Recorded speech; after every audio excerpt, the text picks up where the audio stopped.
how to use or how to get digital coupons or digital discount coupons from the Kroger application or Kroger website. You can do this thing both on the website or applications.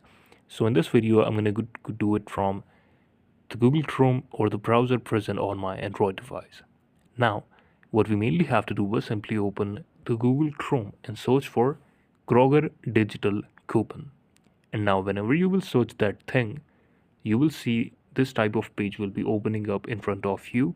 And here you can search for the coupons, like for which product you like the coupon here. So I'm going to click any type of the product I want. Now there are already coupons for these type of products here, like there's some breakfast thing, there's some eatable, there's some fruits, and some appliance thing here. So this is how you can get it. Now click on sign in to clip. It will redirect you to the sign in page from Kroger application or the main Kroger website. Now simply log in with your email address and the password, and then you will be able to access to the digital coupon from the website only. If you want to do it with application, you can do the same process on that. This is the video. Thank you so much for watching it.